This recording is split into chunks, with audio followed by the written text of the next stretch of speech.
Good morning.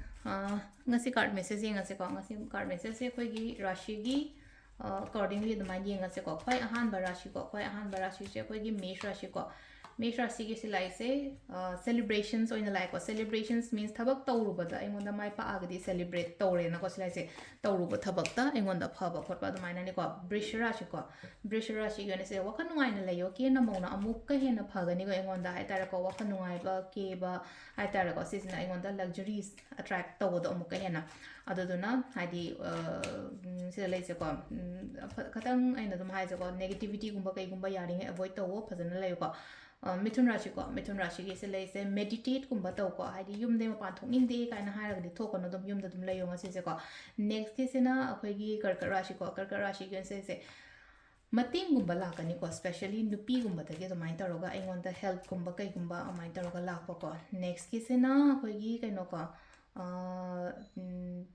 sisina akhoi gi singer rashi busy zu oigani ngasi se amna busy oiba thabak yamna chinba khotpa numit oina oire ko mathang sina kaina gi se leino ko patience layo thabak taw matam da leina ko hadi wakhan se cool and calm oina layo shaw khotpa yari nge avoid ignore to ko da taraga di yam phani ko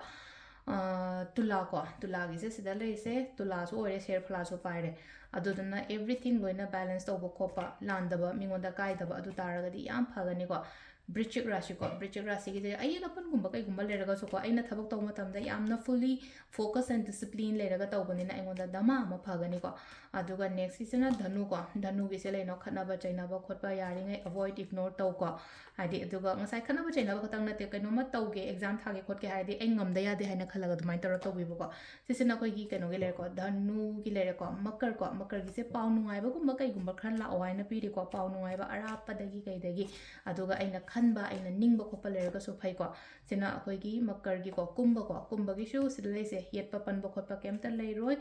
aphaba la ko ina oigani ko hadi some new opportunities kumba kai gumba mai to last ki minna gi tan sile khar changes hai tar ko changes kumba kai gumba khra lakpa adumai toroga lai ko hadi change na gai lei mong duga ngasi se khara ahong ba gumba lakpa adumai toroga adu sidalai ko khoi gi rashi gi matungina tarot card reading me thank you